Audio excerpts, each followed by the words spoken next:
I'm going to do that even before Leslie comes to bug me. Look at that. I am trainable slightly. Slightly.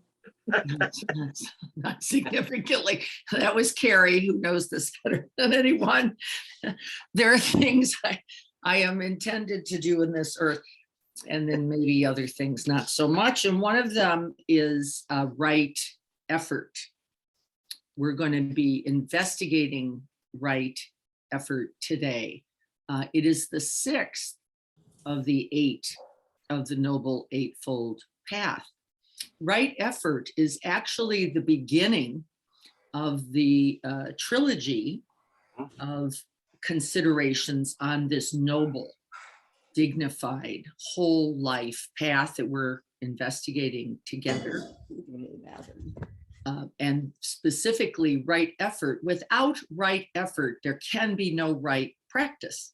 Of course, there can be no right direction. There can be no right application. We could say perseverance, energy, diligence, zeal, enthusiasm. Can anybody think of other words? These would all be words that would include right effort. It is not my favorite translation. My favorite translation is actually joyful endeavor. So we can feel almost a switch, can't we, right there? Joyful endeavor, that which leads to happiness, that which leads to love, that which leads to ease, that which leads to unbinding, says the Buddha, that which leads to the end of clinging, the end of craving, and the end of suffering. Does that make sense? I'm just going to look here, doesn't it? Like, as long as we're seeking something, as long as we're in wanting, as long as it's got to be a certain way, as long as the partner's got to be a way, as long as the face has got to be a way, as long as the body's got to be a way, as long as the bank account's got to be a certain way, there is guaranteed, says the Buddha, suffering. And this would be not joyful endeavor. Not joyful. Now, remember, we just finished up with right livelihood.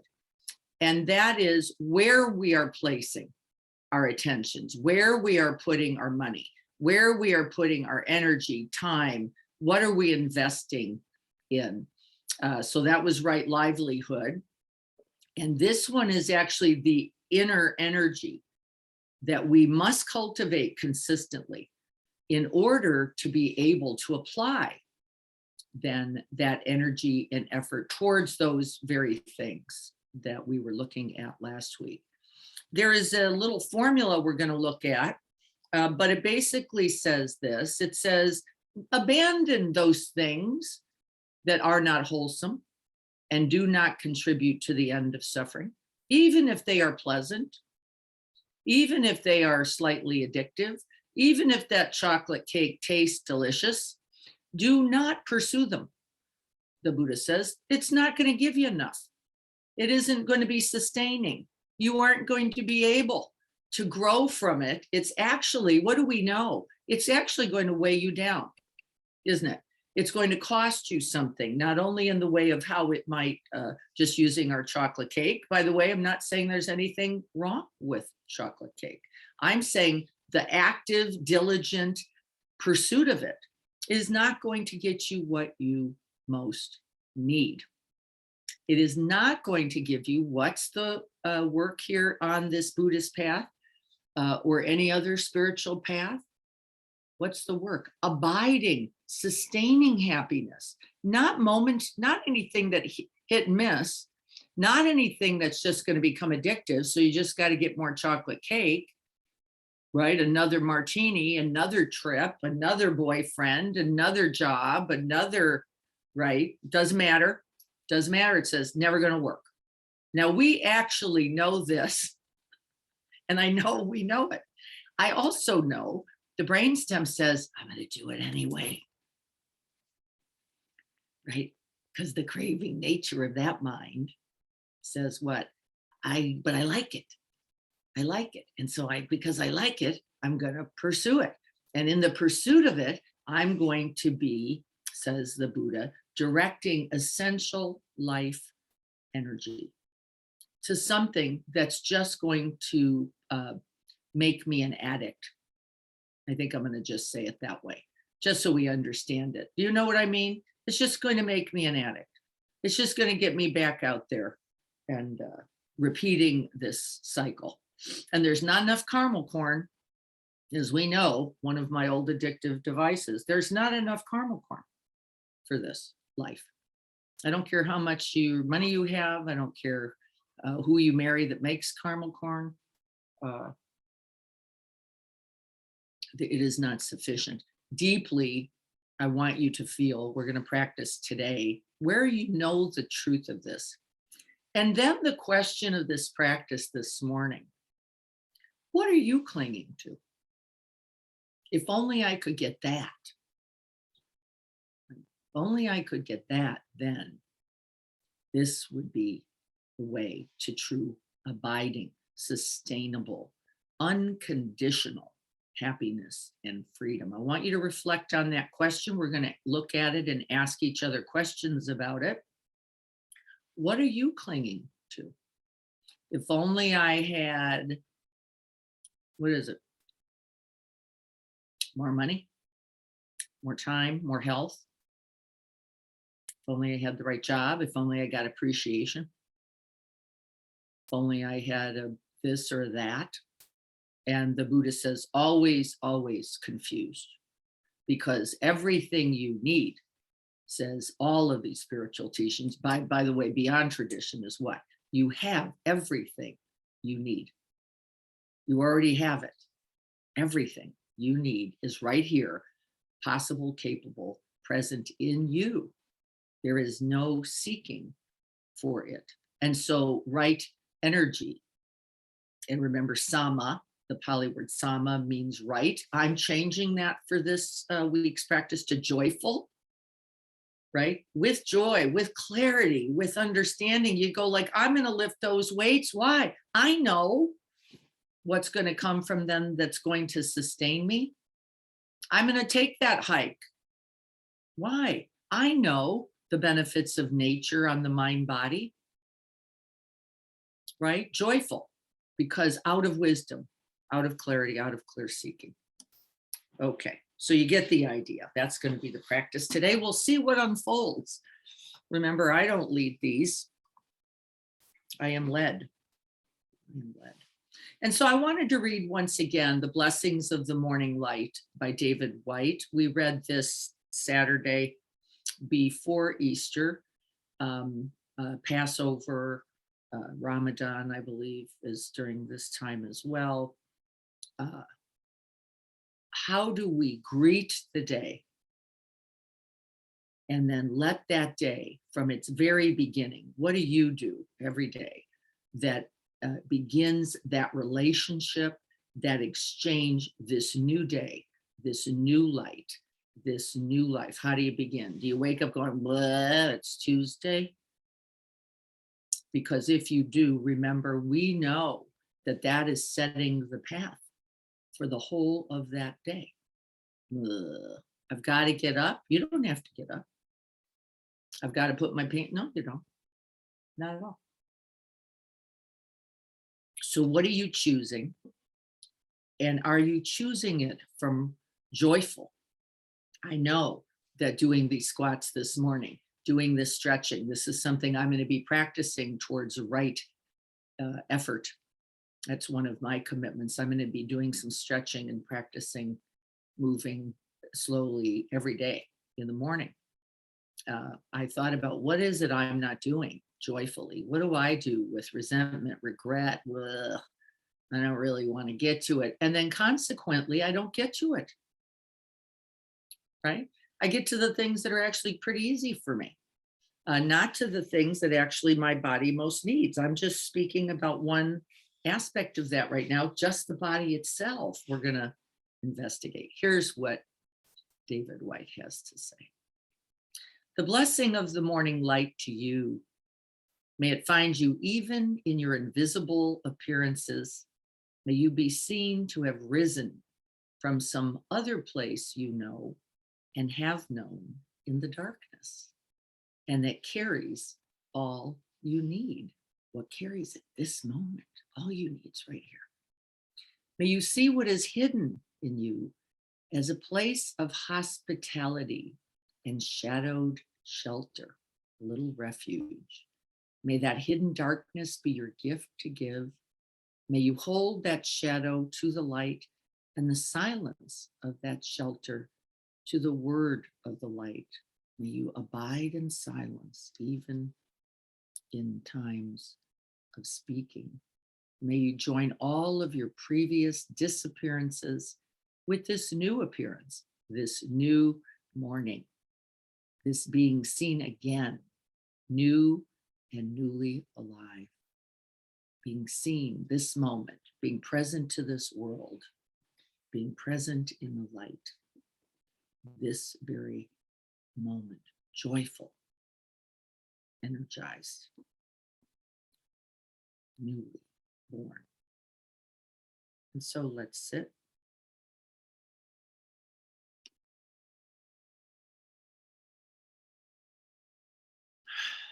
So we just find the body. This is the first instruction. It is not to find the breath. Can you just simply find the body? And how do you know it? The joyful investigation, joyful inquiry. Feeling the sense of the body. And so we gently scan the body, beginning to incline the mind towards awareness of body and body sensations. First instruction. What do you notice?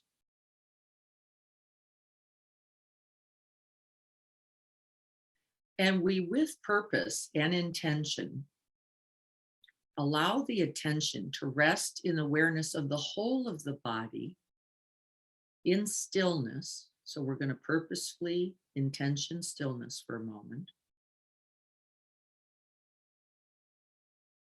Seeing what you notice.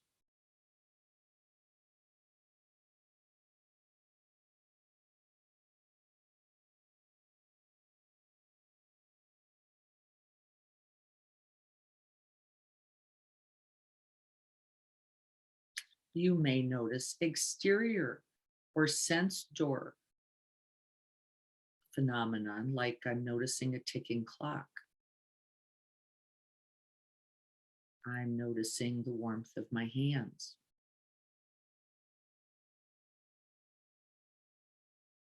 I'm noticing the weight of the body.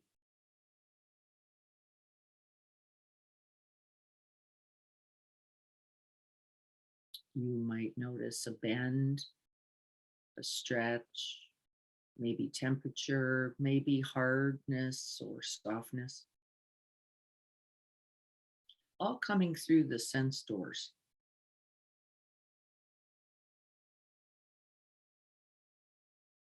I just felt some moisture on my lip. Grateful for moisture.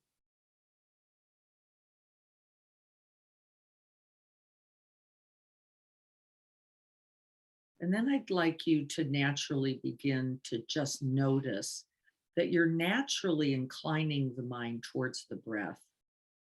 It might just be every second or two or three, but the natural abiding of the body leads perfectly to awareness of the breath. You don't even have to jam the mind there.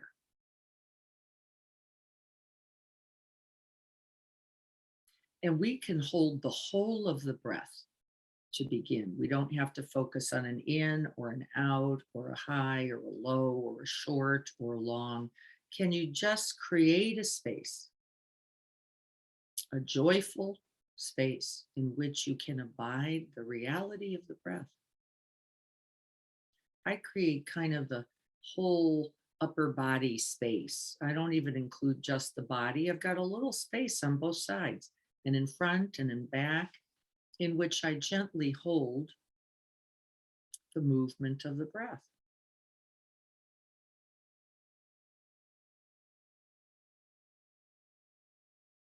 I've learned how not to zero in on the breath because that's not very joyful.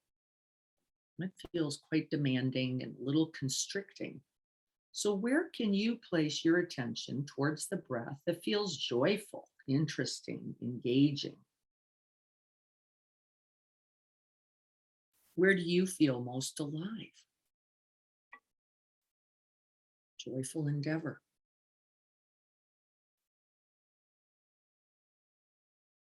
And place the mind and one's attention there.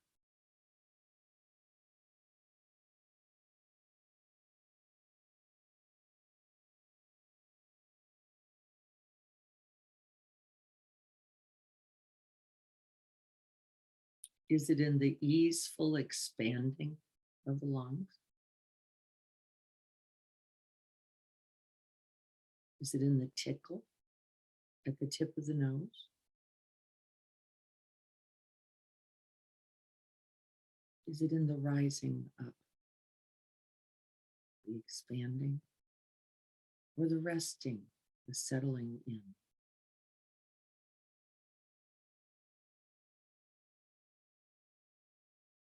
Where do you feel the greatest joy, the greatest engagement, the greatest connection to the breath?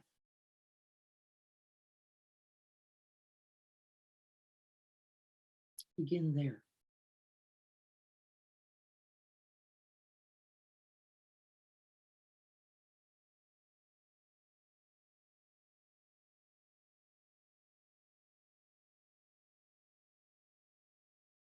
Can you enjoy the whole breath, both aspects, characteristics, and qualities of the in breath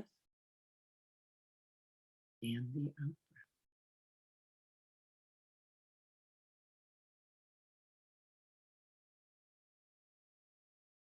We are practicing non clinging right here. Can we find the joy in the birth and in the release?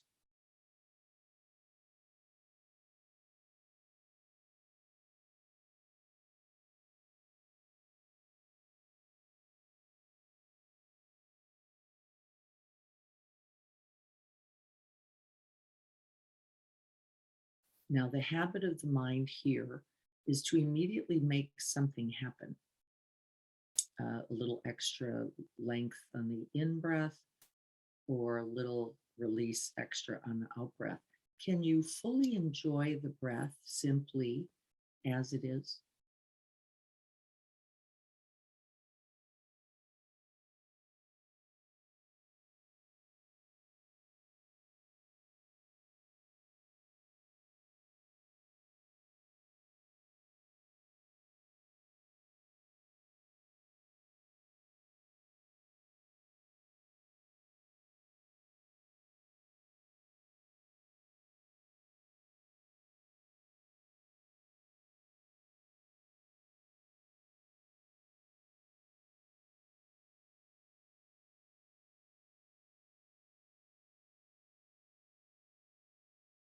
We don't have to fabricate life.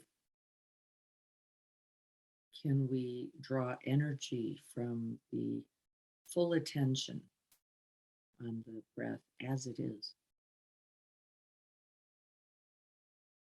No construction, no making anything happen, just this one breath as it is.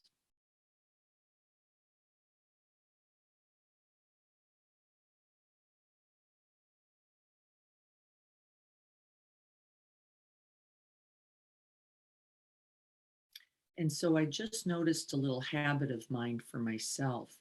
And so I'll name it because I want you to notice as well. I'm really enjoying the in breath and the settling, but there's a very long pause at the end of the out breath for me this morning. And I'm thinking, come on, come on, let's get back to that beautiful in breath. And I just caught that mind habit, very subtle, a little rushing forward. Can we settle back?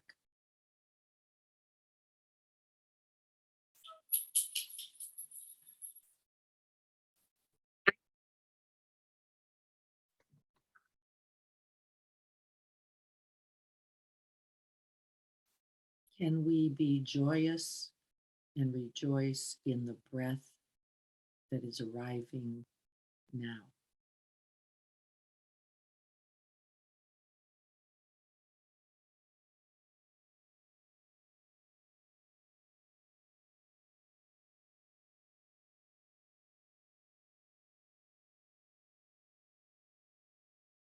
Can we release the clinging, the craving, the wanting anything else?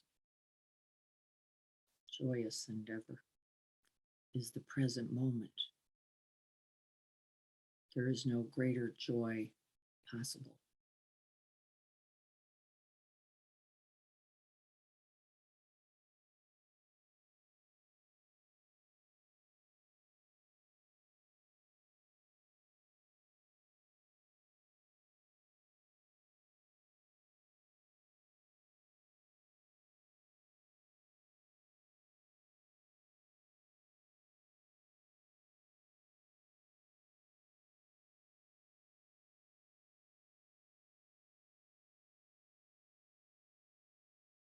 It is only here that we are most alive, most wakeful, most present, most attending, most loving.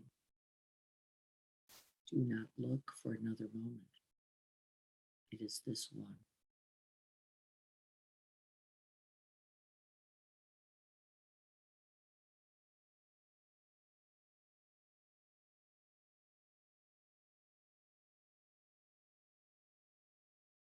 And so, can you feel the aspiration and the commitment rise up to be only here right now? Joyful endeavor, the present moment.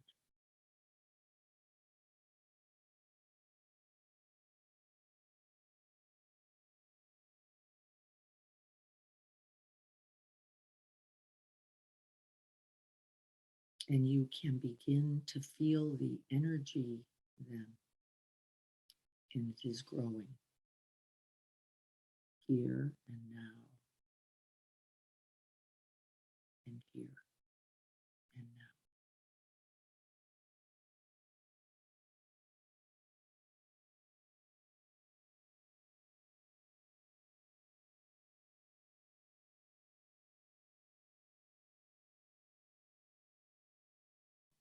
And the craving in the body begins to fall away.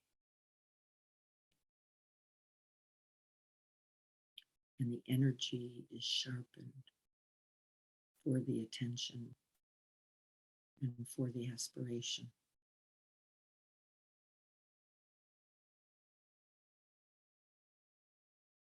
We lose the hunger and the thirst and the wanting for anything else.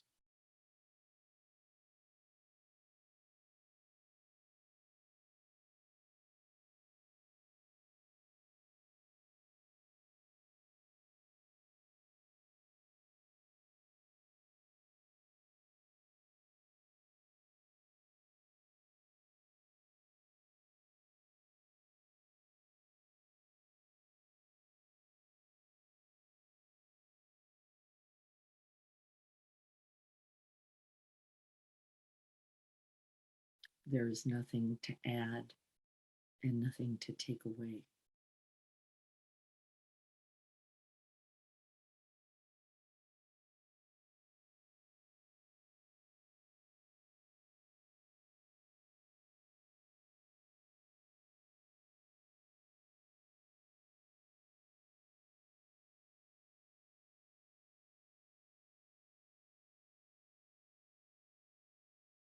And so we begin to notice that the effort uh, and the energy become most skillfully placed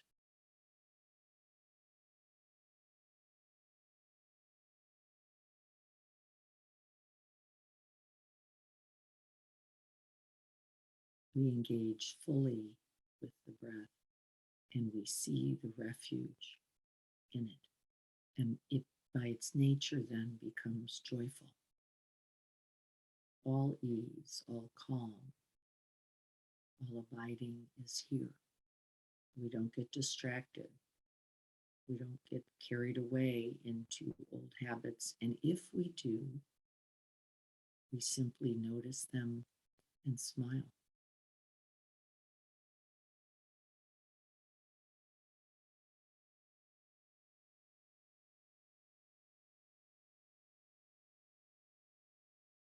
There is even joy in the discovery.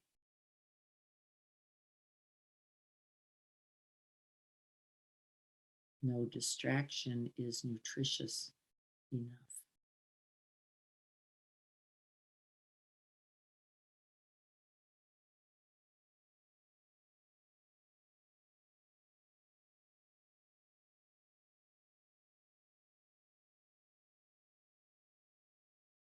And we're allowing the attention to find its way to the breath. Be watchful of the striving, of the pressing in, of the demand, of some kind of expectation that it can only be the breath and anything else is a problem. These are all formulas for suffering.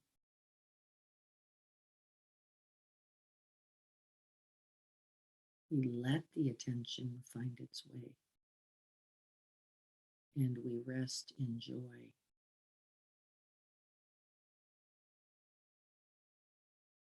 Fully present.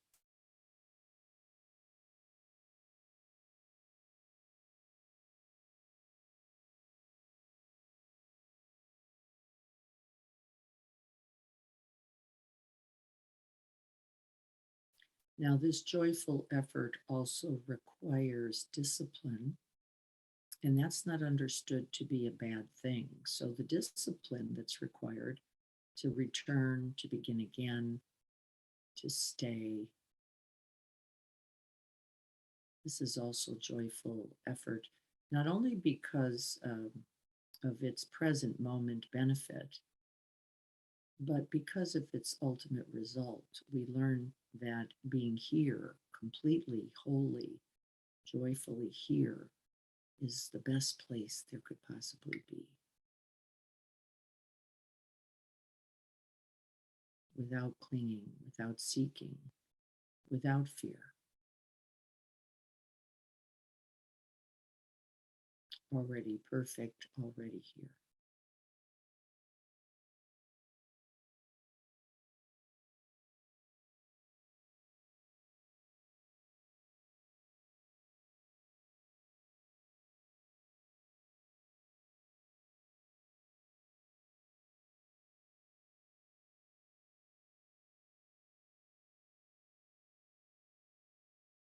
As we're resting in the present moment, we're sitting on the Dharma throne.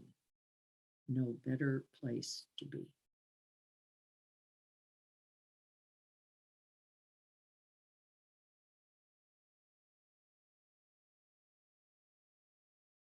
All hunger, all thirst, all craving, all clinging,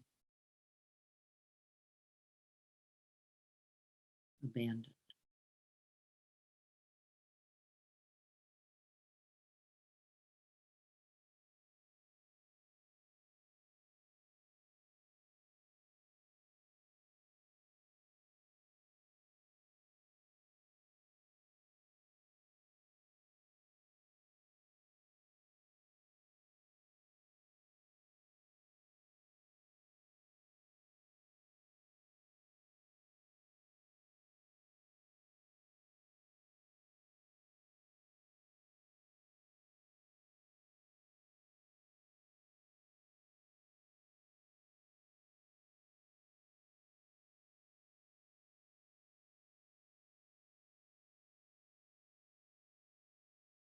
It is in this moment that you arrive to your most beautiful face, your most open heart, your most loving presence, your most spacious, joyful refuge, completely quenching, completely satisfying.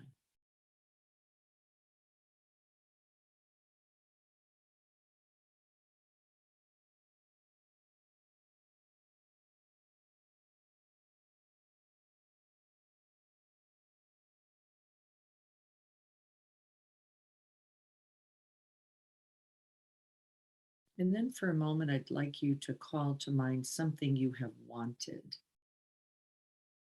something you have, like, I need that.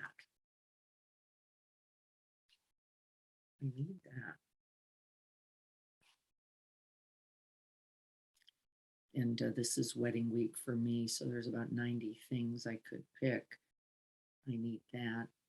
And as I'm reflecting on them now, I'm just simply smiling.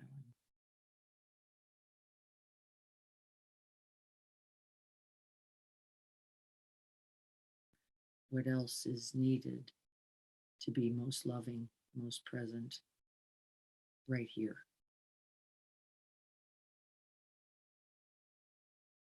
And there's only one answer.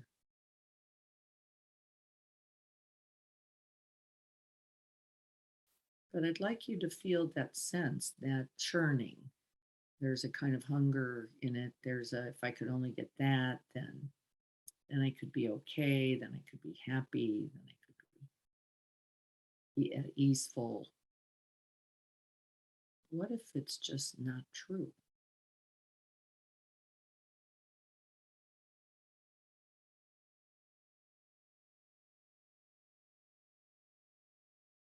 Thich Nhat Hanh used to say, the kingdom of heaven is only available here and now, no other moment.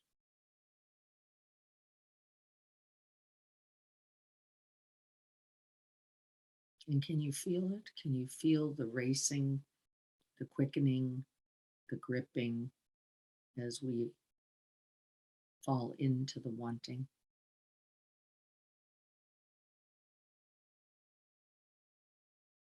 The hurrying forward.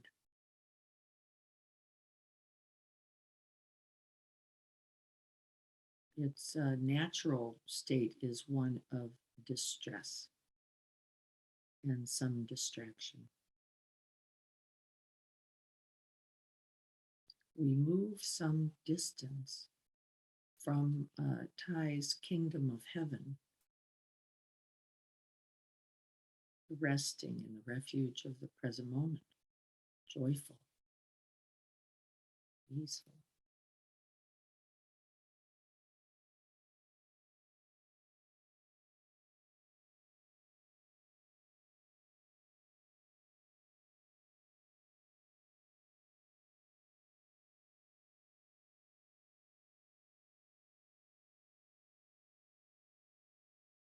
And there is a perspective I'll offer.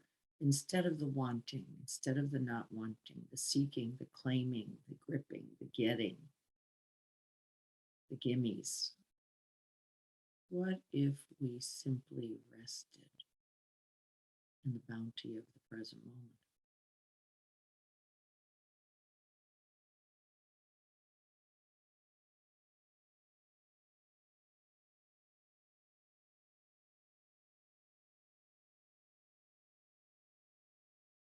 From here alone, will you become mindful, discerning, and wise to see the way to the greatest happiness only from here.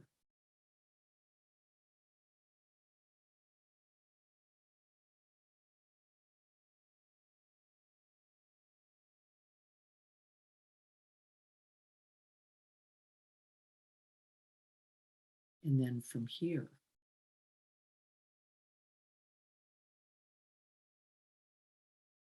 and that continuation is joyful endeavor.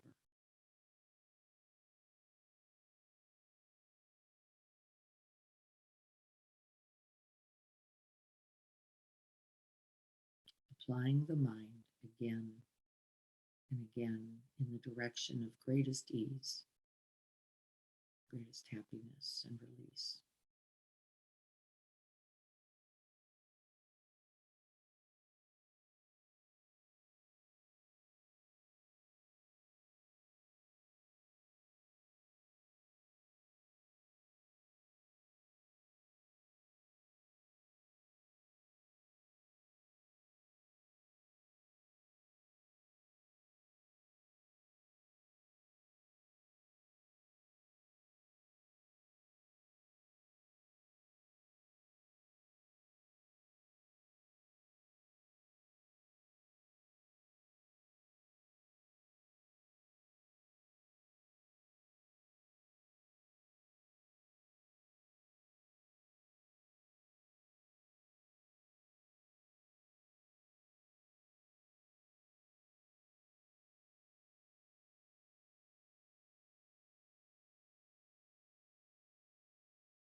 What if you already knew that there was nothing else needed?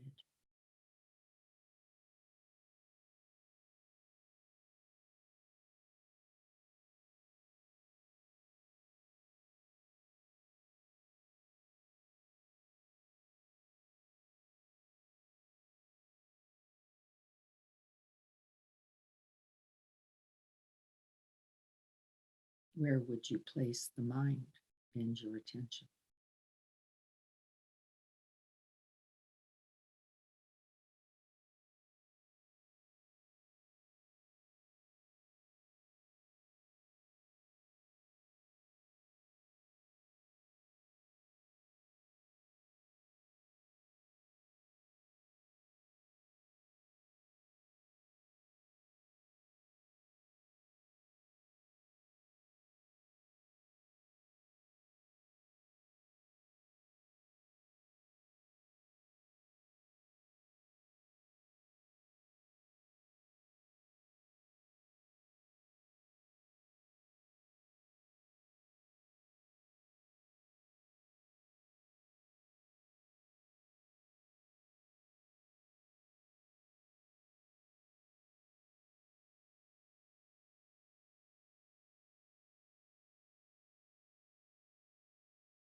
And then reflect for just a moment on where you're going to place your attention and your energy today. And let it come right from this calm, this joyful abiding.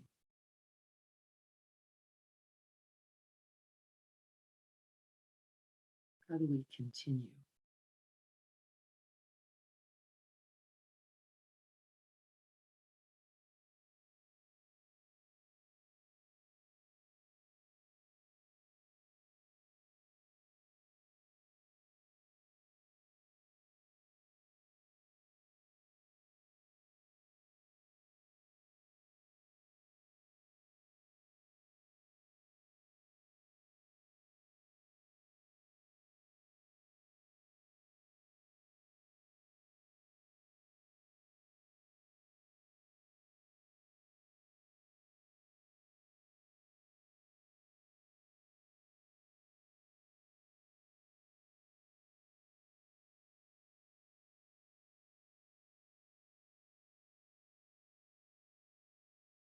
Unbound, untethered, unconditioned ease and happiness.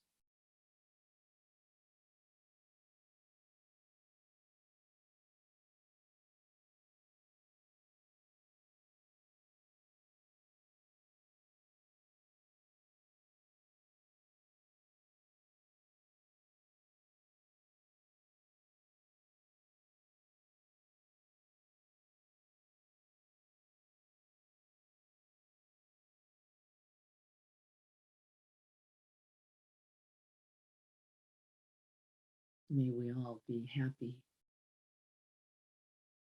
with these very causes for happiness.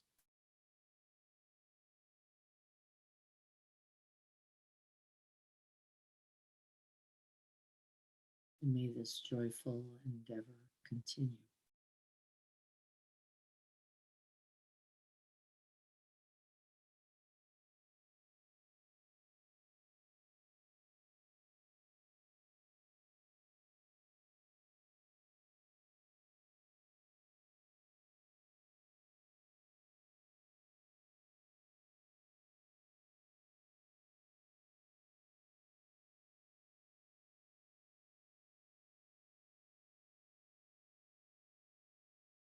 And may it be of benefit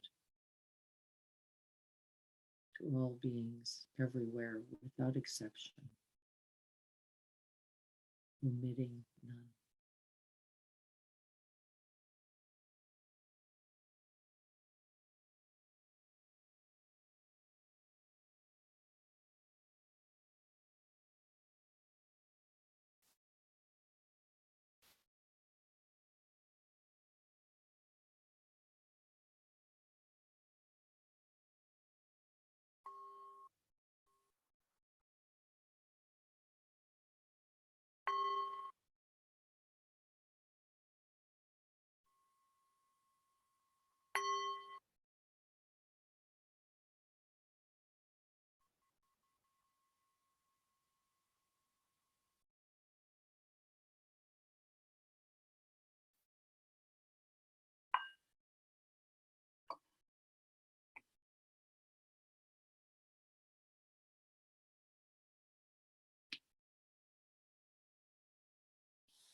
Cheers.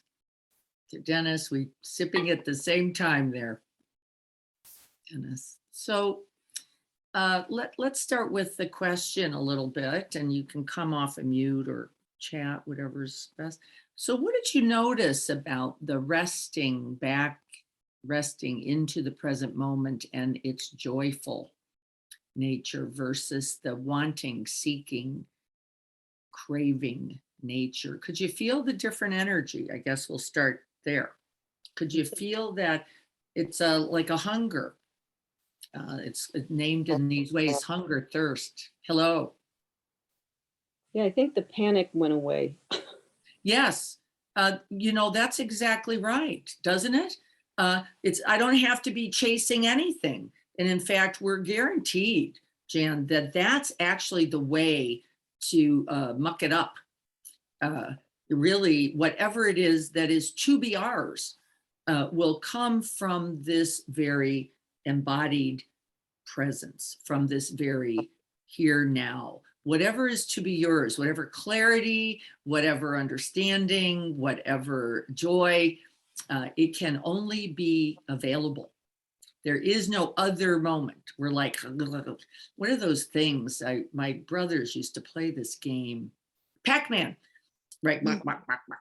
Just eating.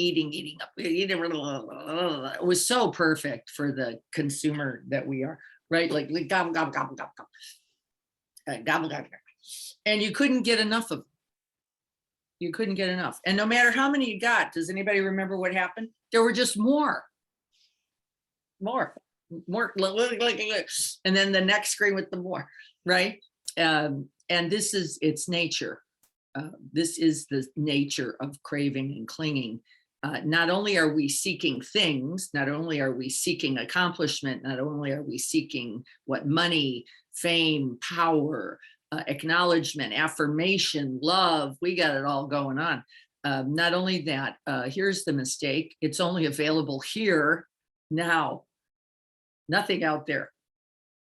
Doesn't mean you can't bring it to out there, right? When we sit in the garden, we're in beautiful exchange, aren't we? We're bringing that love, that presence, that joyful to the garden, and the garden's giving it back. That's how it works, right? But you got to show up for it, don't you? You got to be fully there. Otherwise, you miss the bird, you miss the flower, you miss the joy that is ever being cultivated. And then we simply go into starvation, paucity. These are the words used, and being bound. We're chasing. We're like addicts chasing after something, right? And you know about that like I know about that. And we actually already know this, don't we? It's only the coming back, the arriving into this body, into this moment, into this. It doesn't mean we won't pursue change. That I've just done a lot of that recently. There were things in the house that really were cluttering and confusing and distressing. And the decision to do that, like let's attend to this now, came with a lot of joyful energy. And the release is really here. I can feel it every day. And it allows me energy to be invested in the things that are really most important to me, not navigating the confusion, the stuff of, and I have to say, my personal goal will be to continue in that release towards more joy, release towards joy, not craving, clinging, getting. Isn't it funny? It's the opposite. Say these teachings from what we imagine. Anybody else on this? Panic reduces. Yep. What else?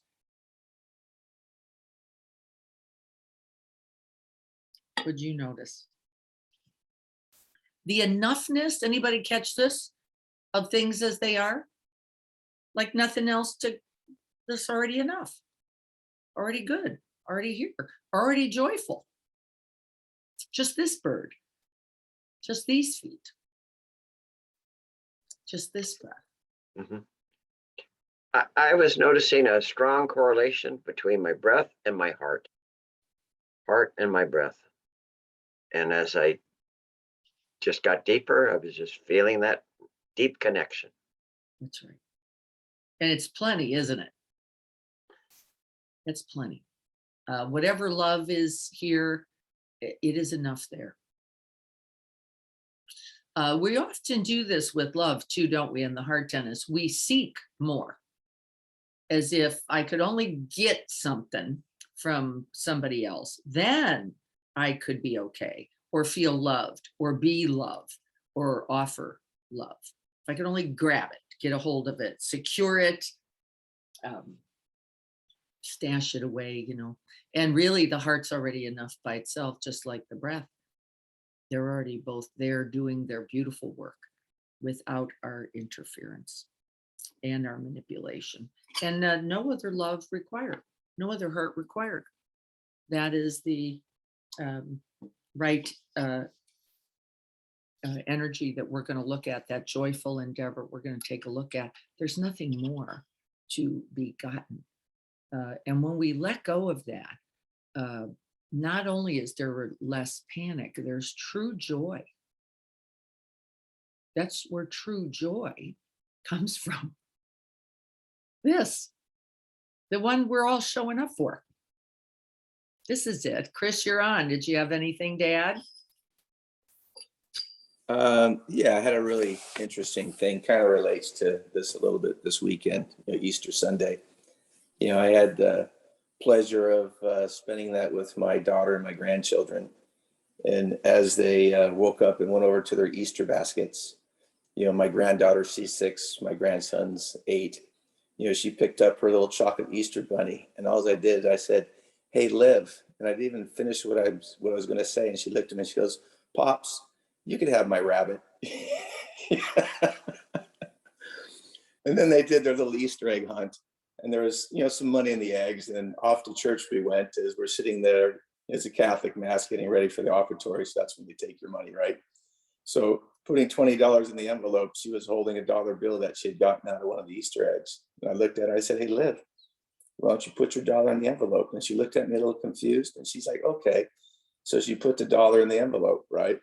And so I sat there, I go, there's a lesson to be learned here, right? For not wanting, clinging, this is what came to mind. So I reached in my wallet and I pulled out $2 and I gave it to her, right? I said, so, when you give freely, not wanting for anything, everything will come back to you. Well, on the other side, on the other side of my daughter was my grandson. It's like, "Oh, Pops, I want some money too." And so my granddaughter looks at him and she hands him a dollar. And then the basket comes around. So now she's staying with $1 again. So we put the envelope in, and I looked at her and she took her last dollar and throws it in the basket. So I opened my wallet again and I pulled out a $10 bill and I handed her a $10 bill. And then, so it really freaked out my grandson. But after mass, we're sitting in the car and I said, Liv, the causes of all pain and suffering and unhappiness is wanting and needing. And she looked at me, and she's 6 years old. And I could see it click in her mind. And she looked at me and she's like, "Pops, I get that." And in that moment, I thought, my gosh, maybe finally I do too, right? Yes, maybe finally we do too. Hey, let's use the money, because I love that example, Chris. What does it take to hold on to that? Let's just think of the physicalness of that. And let's think of those little 6-year-old hands. What would it take, right, to hang on to that money? Just that, or to get it, or to keep it. Look at what you have to do, right? And we could all just stay for 40 minutes in this practice called gripping. Right. Right. And what would be the result? Well, unhappiness. You'd be miserable. My hands hurt already. I did it for 30 seconds. Right. Only this. And really, joyful endeavor says we don't this is actually the way to the guaranteed suffering. I don't care what you're gripping. I don't care what it is. Doesn't matter, does it? This hurts.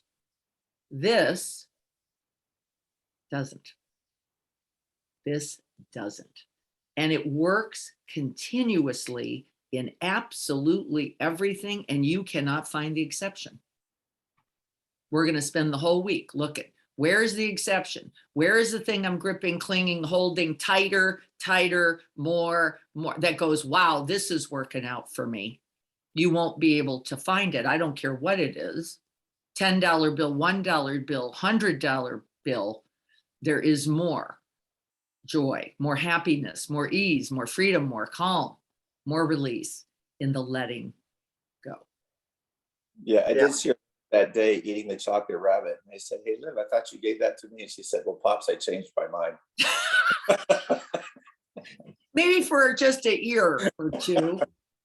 And then she broke off an ear and gave me some. So Of course she did. Because what does she know? She knows what we all know. If we're going to enjoy chocolate, it's better enjoy it with somebody else. There's no doubt about that. If we're going to enjoy money, there's no doubt about it. It's better to enjoy it with someone else. If we're going to love, there's no doubt about it. It's better to love with somebody else. I cannot find the exception. And I want you to look for it. Where is the good? And how do you know that hand grip? Well, actually, we know the hand grip by the belly. We know the grip by the, right? We know the grip by the armor around the heart. We know the grip by the grab in the chest, the throat, don't we? I want you to watch for that, and I want you to see the suffering, because that means you're holding on to something that actually you can't keep. You're holding on to something that you cannot keep. I don't care what it is. You got it. And the root in us goes, if I could only something. Okay, we get this. Thank you so much, Chris. That was a beautiful example. I want to go to the Kindle a little bit.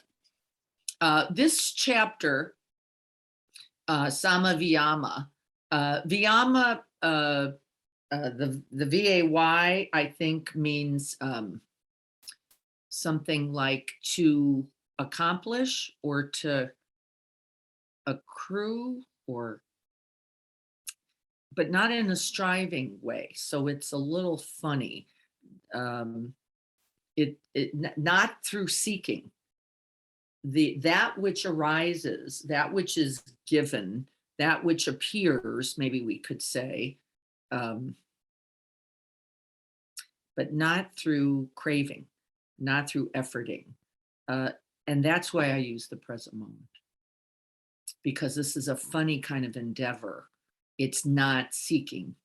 It is the endeavoring, the purposeful intentioning, but without result, without clinging. If we could bring these two things together, it's a very hard concept for us.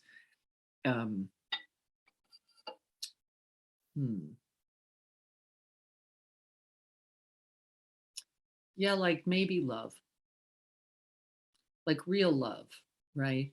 It isn't offered because it's going to get something, but it's there, it's present, and it's it may require something of us, right? Maybe a lot of us, but it doesn't, it's not because it wants something, it's not getting something back. It's unconditioned. It rests in itself. That's the Viyama. So be watchful of this striving, getting, that is not love. And that's not, besides not being love, that's not the way to freedom or happiness or ease. And we spend most of our time doing it, which of course worries me at times for our culture, because I see what we're doing. We spend so much time in being productive, being busy, being, as if we think this will get us what we really are seeking. And there actually is no way to it. And so it terrifies me for us, because we are going to wear ourselves out. We become more aggressive when it doesn't work. So just something for you to be looking. Where is the joy in it, but without striving to get? Can we see that? The joy in it without the striving to get something. Just the joy of a little 6-year-old in the giving.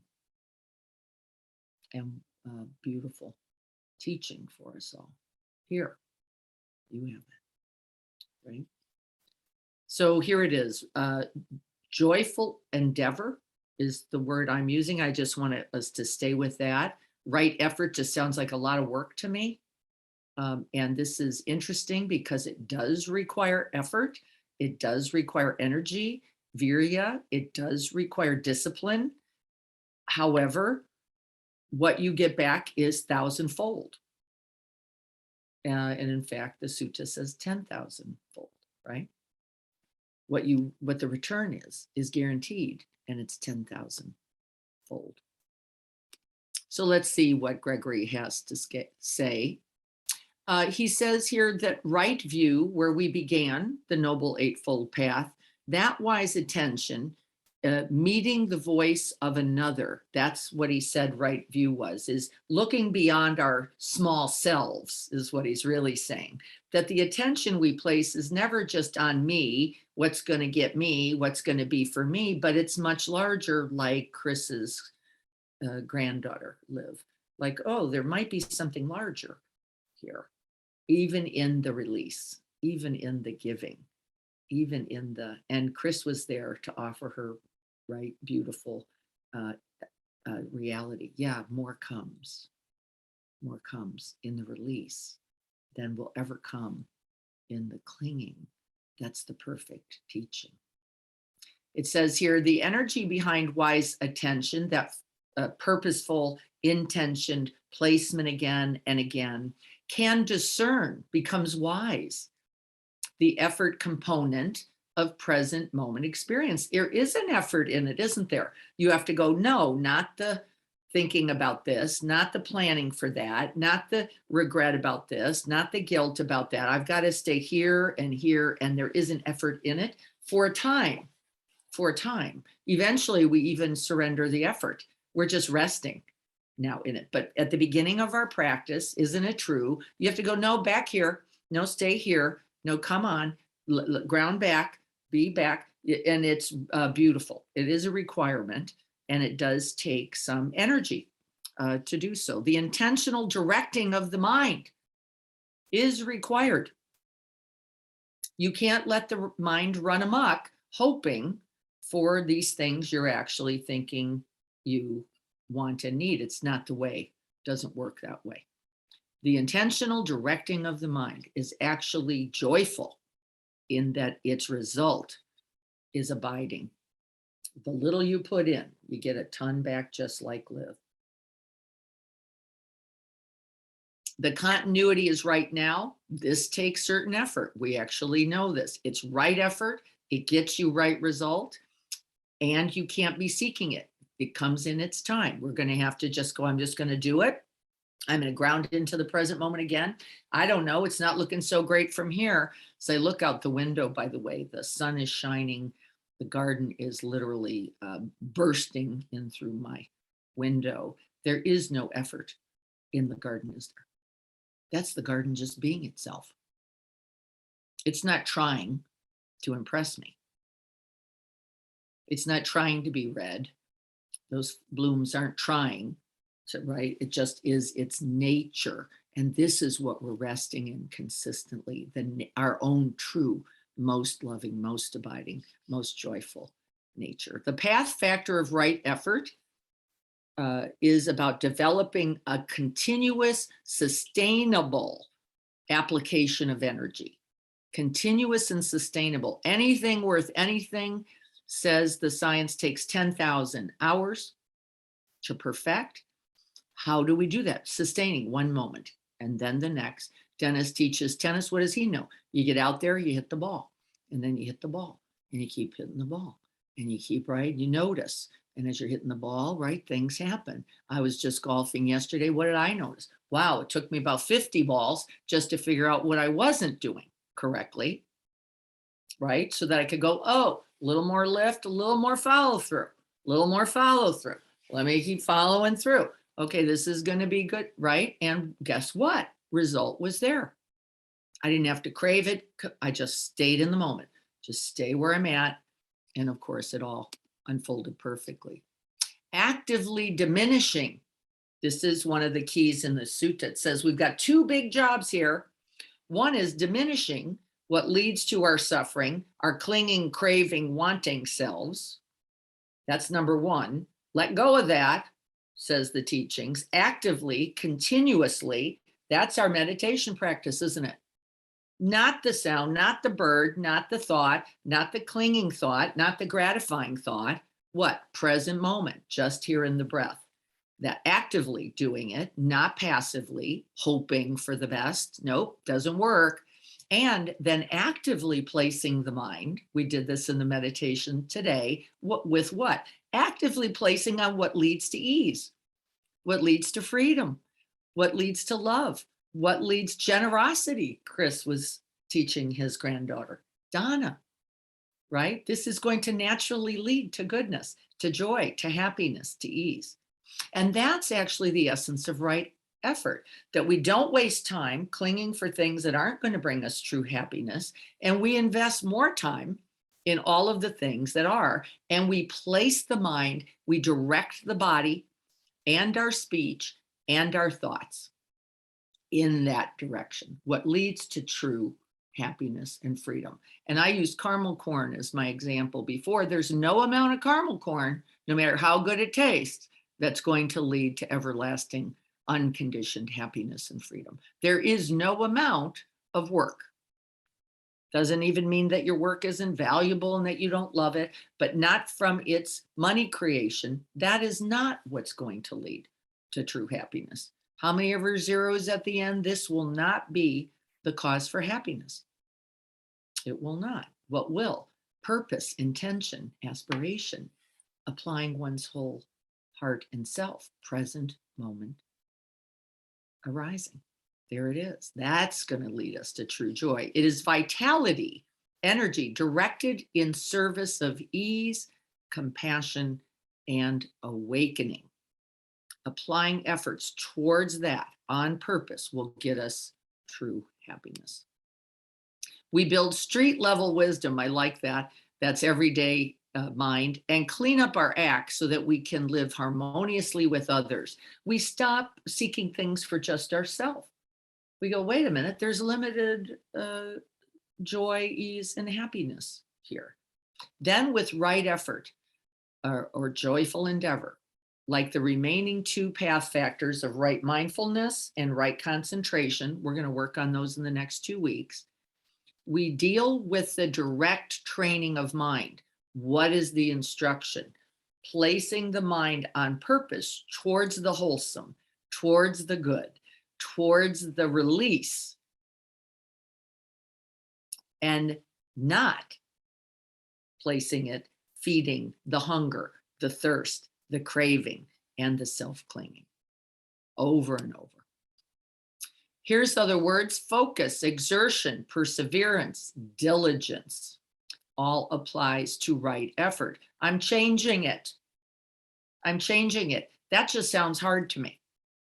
It sounds like what were those things? The rock, breaking the rocks in the quarries in the prison. This is this is joyful. This is, oh, I see clearly where the application of my energies truly serve.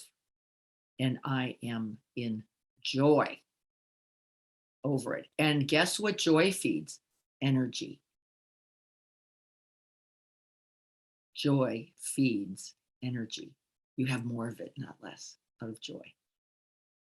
There's only more. There's not less, like Liv understood when she gave that $1, right? It's joyful. You get it. Preventing and abandoning unwholesome states, remember that's the other side, and cultivating and maintaining the wholesome are the two points on the path that we're mostly focusing on. Nurturing the good, eliminating, releasing that which is not going to serve. I'd like you to look this week then, part of the practice. Can you notice what you're investing in that is guaranteed not to lead to joy? It only leads to hunger. You are not going to get more from it. You're going to certainly use up energy, not get what you really most want to need, and have to go do it again. That's its nature. That's one of the ways we know addiction. I don't care how much heroin, I don't care how much coke, I don't care how much caramel corn, I don't care how much travel, I don't care how much sex you're having. The bottom line is, the only thing it ultimately gets us is the seeking, craving, and wanting of what? More.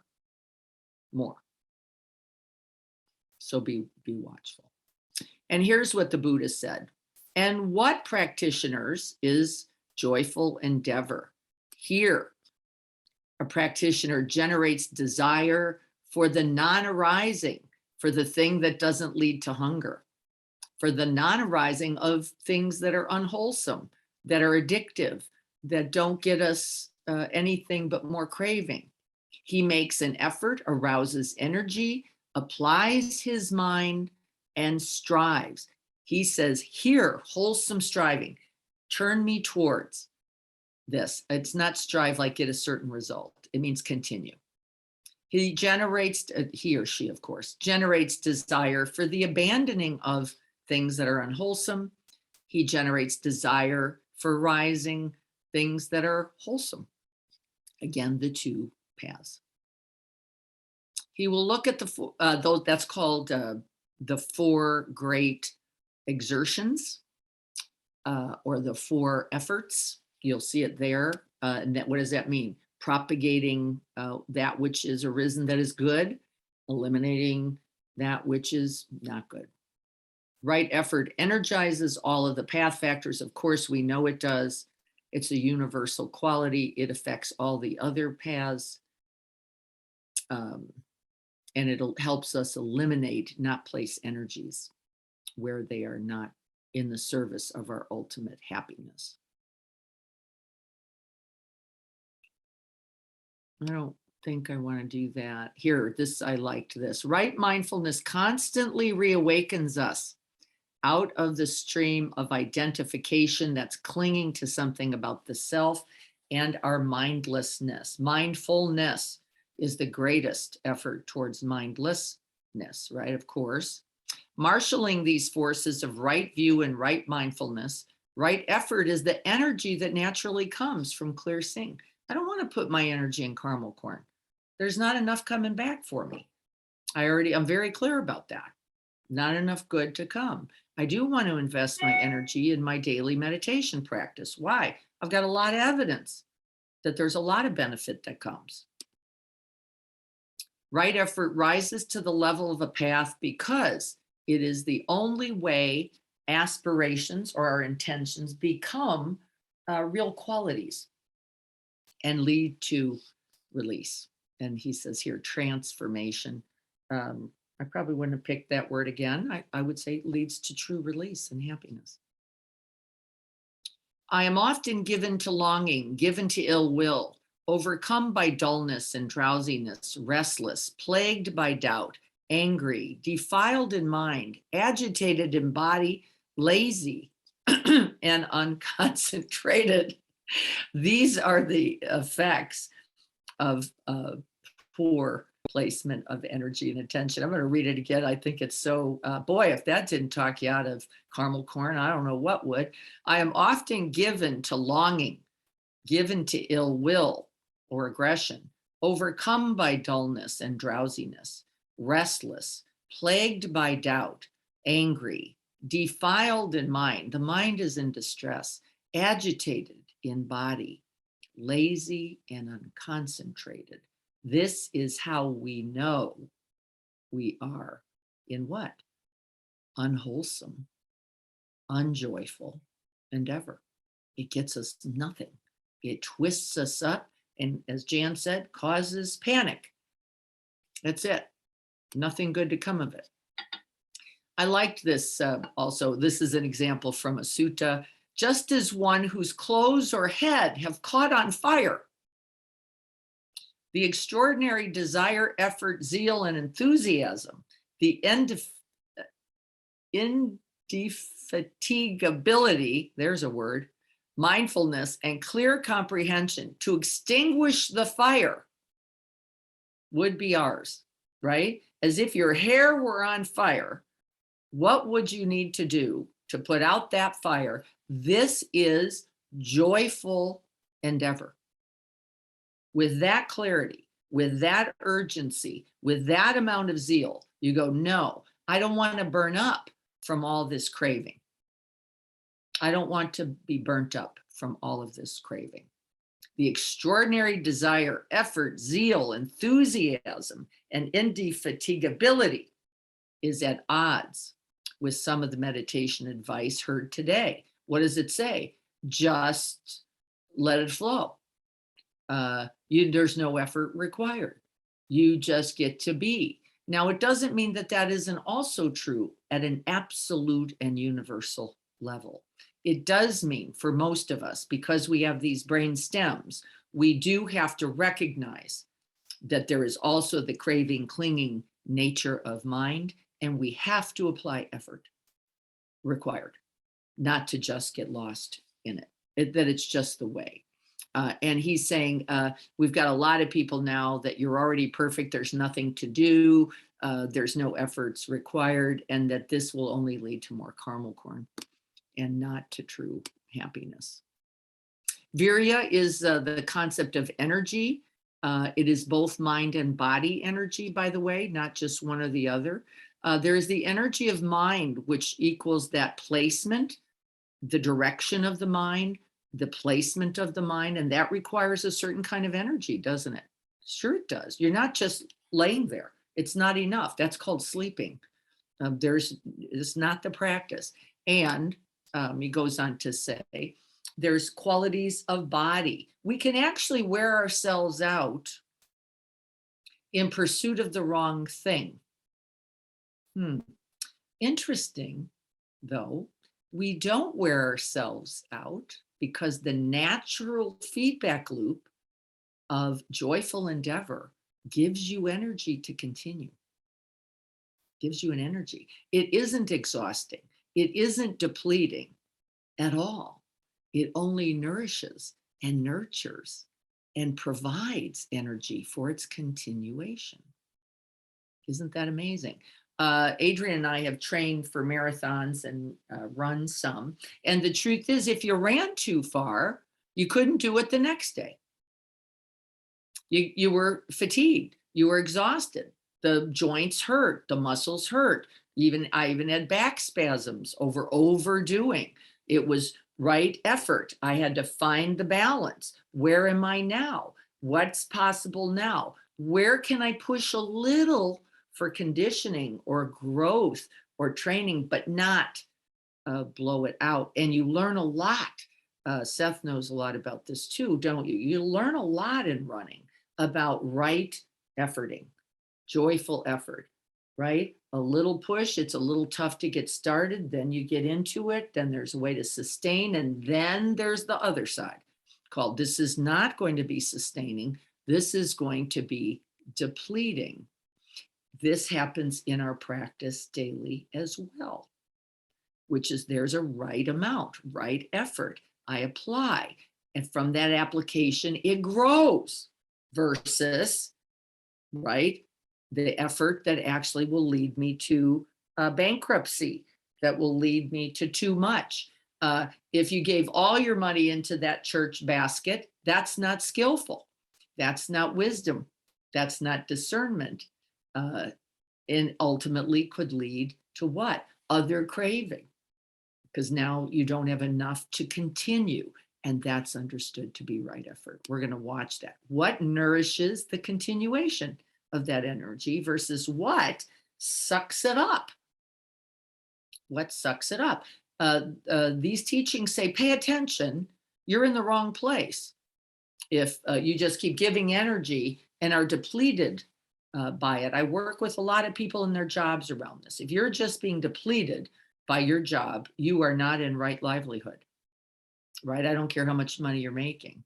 It's not the right thing. And vice versa. You could be exactly doing the right thing and not necessarily making the right amount of money, and there still may not be right effort in it. You have to balance these things, right? This is that to continue growing energy, growing joy. This is the key. Can you bring attention to the subtle energy of awareness itself? Yes, we practice every day, resting back in awareness itself to see what's the balance. Where am I applying energies that don't feed me, don't nourish, don't sustain, right? We can do this with food, couldn't we? All the chocolate cake in the whole world is not going to truly nourish you. Doesn't mean it's not enjoyable, but ultimately you're going to run out, doesn't it? It doesn't sustain itself. It doesn't grow happiness and energy. You get diabetes. That's what happens, right? And we know the imbalance reveals itself. In right effort, the balance reveals itself. In joyful endeavor, the balance reveals itself. Where is this in your life? Where do you see that you have right balance? Where do you see that you do not have right balance? I am naming stretching. I am naming it. That is a place I do not have right balance. I'm investing this week in 15 minutes a day of stretching. My commitment, I'm making it publicly and out loud. Why? Because I know that right effort to sustain this body, to grow this body, to cultivate energy for this body requires it. I actually know it. But I have other patterns that go, no, be better, go in the garden, pick some, now again, lovely things. No, not right effort, not to be most sustaining. I do need to do this. I'm committing to that this week. I want to see what energy is required. I also want to see what energy comes. That's going to get interesting because I have a funny feeling I already know what's going to come from the application of that joyful effort. I think I already know. I think it's going to grow something that I'm going to be able to use. I'll let you know next week, but I got a feeling about it. I'm going to not be lazy about that effort. Balanced effort. The balance is a key word in this right effort. And I want you to watch for that. Wholesome energies grow energy. Wholesome effort grows energy. Doesn't just suck it up. It does require energy, right? There's an efforting, a discipline, but it also has a return that is guaranteed. And we're going to watch for what that is. Work hard to earn money, then make yourself happy by purchasing and consuming far more than you need or could use. Force yourself into a religious mold and concoct a purely good person image. Hide and repress what is broken while judging others for their brokenness. These are examples of unwholesome energy and effort. We see exertion propelled by an insecure self. That's the hungry self. I got to get more. I got to have it in order to be okay, required. Spinning ever more layers of what? Not only identity, but layers of burden, layers of demand, layers of exhaustion on top of us. It's not just the quality of our effort. That means the application of consistent, sustained effort that matters, but how and where we apply it. We're going to use that this week for investigation. Where are you putting your energy? What is it giving you? Towards the next moment, towards the next day, towards the next sustainable, continuous That is the nature, because we're going into right mindfulness from here, and we need a certain energy in order to get to the next moment, in order to get to the next. The shards of concentration produced by unskillful practice, the distracted mind, lacking the joy and tranquility that are the basis of good mindfulness, good concentration, good practice. Good practice leads to more good practice. That's all. It just does. And you can't help yourself. You go like, wait a minute, that was serving. I'm going to do some more of that. That was a benefit. Other times it is like the steady, gentle application of the sun's heat on the soil in the garden, right? Just a little bit every day, a little bit every day. It isn't a big exerted effort, but over time it gets all the right fruit. And I love those examples because they both apply. They both apply.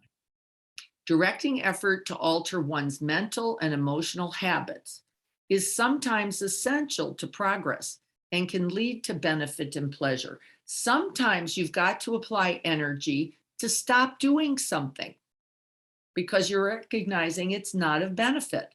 So you've got to go, no, I'm not going to do that, because that leads to the unwholesome.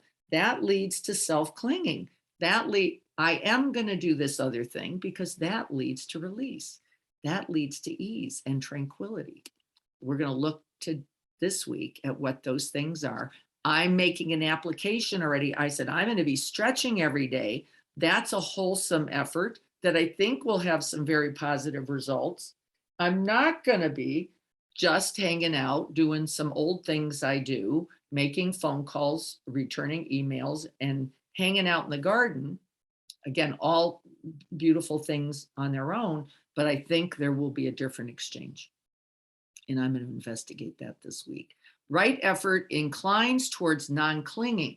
It leads to freedom from constricting patterns and views, to the development of awakening factors such as energy, joy, tranquility, and concentration. Right effort will get us all of this. It is effort towards unbinding, disentangling. It moves towards dispassion. That doesn't mean love. It means non-clinging. It leads towards contentment, not discontent. I think probably where I wanted to stop anyway. He goes on to talk about psychotherapy. I'm not going to go over that, but he says psychotherapy is very much similar in that you have to apply efforts towards unbinding from old patterns and seeing so that you can see more clearly. But I think we're good. Here we go. Yeah. So with this, let's sit for just a minute. We've only got a minute or so. We're going to be practicing, noticing the balanced effort. How much effort am I applying? Is it leading me to release, to ease, tranquility, and joy? Or am I applying efforts that lead to grasping, clinging, self-making, and more suffering and distress? We're going to sit for just a moment.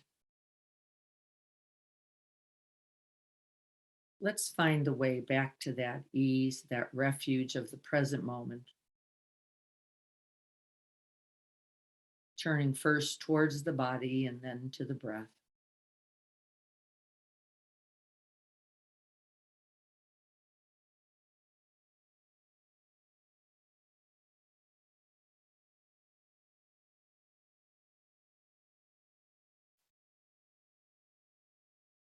May we all have happiness and the causes for happiness.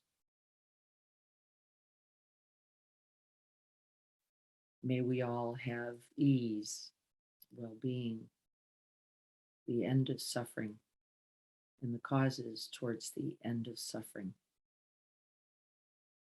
May we see them clearly. May we all have joyful effort and rejoice as we move towards that which is sustaining, which helps us contribute to the end of suffering. Our own daily practice and all the practices. Can we be joyful as we undertake these skillful means? And can we then balance in equanimity, free from clinging, free from craving, free from hunger and thirst, towards a true release, the abiding of the present moment, always enough. And may our practice today contribute that we be happy, healthy, joy-filled,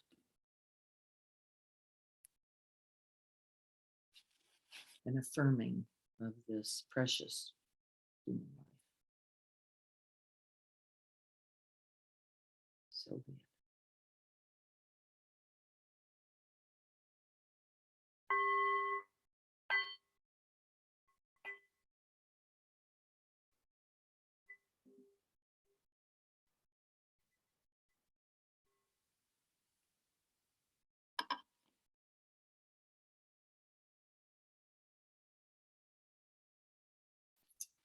Thank you so much, everyone. Mwah, Adrian, hello. I see you in the car there. We are not going to come back to Joyful Endeavor. I want us to work on it this week. We'll talk a little about it next Tuesday, but I don't want to spend time. I want to get to right mindfulness. So we're going to go on to chapter 10 in a whole life path next week. On Tuesday, I will be teaching this Thursday for Greg from 7 to 7:30 for a practice in Joyful Endeavor, sitting together there. And Saturday, there will be no garden practice because we'll be here doing bagels for the day after the wedding in the morning for all of our out-of-town guests. But Jim will be guiding this Saturday at 7:30 on Zoom. And so that newsletter will go out so that you're clear about all those transitions. But the next few Thursday, I will be here all on each Thursday. Greg will be out still enjoying hopefully a massive joyful endeavor while he travels in Italy. So be well, everyone. Good to see you all. I will send this recording as best I can out so that everybody has that for themselves. And yes, an important way to frame things, says Kelly, and that's exactly right. We have to look at the application of our energies. We are not always skillful. And when we are, we notice its sustaining nature, its continuing nature, joyful, tranquil, and abiding. We're going to watch for that this week. Again, I've told you where I'm putting some of my energy. Stretching. That's where I'm going. Less phone call returns. Yep, going to have to do it. Less emails. Yes, true also.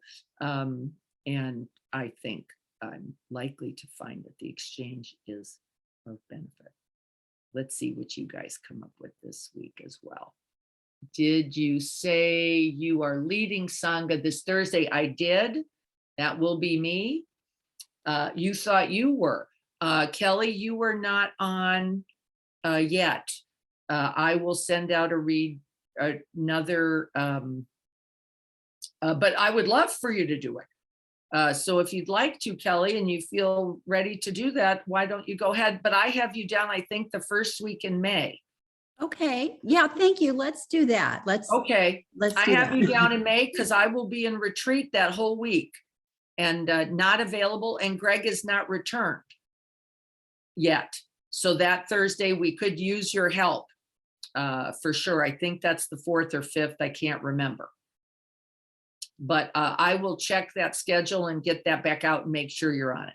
Thanks. Sorry, I was muted. I was saying, yes, that is wonderful. Thank you. I'll look forward to doing it in May. All right. That's wonderful. So balanced effort, everyone. Let's watch for it. Where are we seeking, clinging, and depleted? Let's look at both. You're going to get some evidence in both directions. All right, everyone. Be well. I'll see you on Thursday morning. Happy practice to you all.